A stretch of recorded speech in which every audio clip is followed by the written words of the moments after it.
So if someone were to come up and ask me and say, what would you say is the number one culprit for the degenerating of this country? I mean, 9 out of 10 people would tell you, yeah, this country isn't where it could be. It isn't where it once was before. And if someone came up to me and asked me, what would you say is most responsible for this? I would say the lack of critical thinking skills. And I would say in the last generation or two, there's no critical thinking skills anymore. Everything is amusing. And if you look at the word amusing, it's interesting because the word muse is to think. M-U-S-E is to think.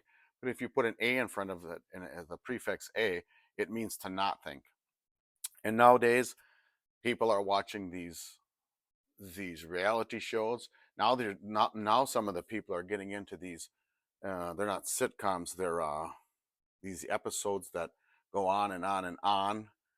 I can't remember what they're called, but they'll sit down and they'll just stare at that monitor and open their mind up and just amuse themselves for weeks at these episodes, these series. That's what they're called, these series. Now you can watch 1 hour and 1 hour and 1 hour, and there's hundreds of hours. They're just standing there staring at this TV with their mind completely just opened up to whatever, just so they don't have to use it. And what that's creating is it's creating a society that lack critical thinking skills. They don't want to think. They want to trust the expert. They want to just do what they're told. They're taught in the schools 1 + 1 = 2. And why is that? Well, that's the answer. 5 + 5 = 10. Well, why is that? That's the answer. Think of the word concept. Years ago, a concept was taught to a person. A concept.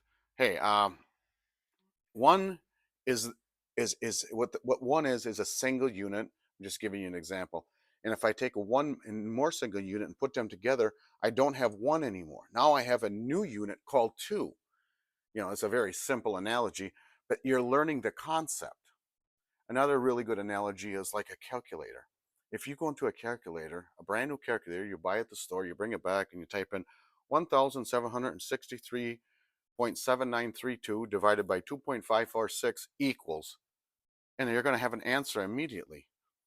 Now, did someone go into that calculator and did they say, in case somebody types those exact numbers in, this is the answer?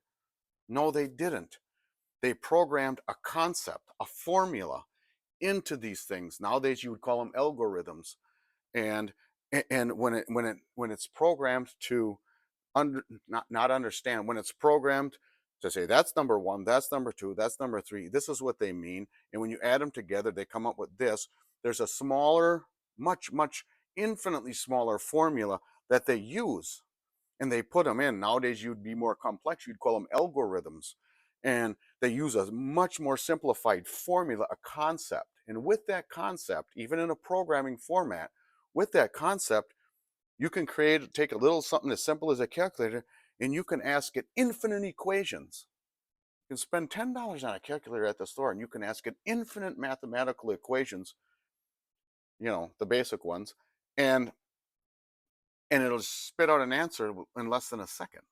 As soon as you type that button, does that mean someone typed in each one of them situations in case someone would? No, it programmed a concept, a formula into there. And if you did that to the children they were teaching in school today, they could think outside the box like the calculator does. It can do things it never was specifically said to do because it's taking a formula and a concept. And when you do that to people, to children, and you learn concepts, and that allows you to take and be creative and to put these things into practical application outside of these boundaries. And that's what I would have to say about that. The greatest problem in this country is critical thinking skills. So many people are walking around and they're like zombies. They don't, huh? What's going on? Nothing. They don't even. It's like they don't understand what's going on around them. The Bible tells us, first of all, to work out your salvation with fear and trembling. Not do what your neighbor said or this. that says work out your own salvation. You can't do that just following someone else. You've got to think for yourself, and you've got to look at it. The Bible also says, have an answer for someone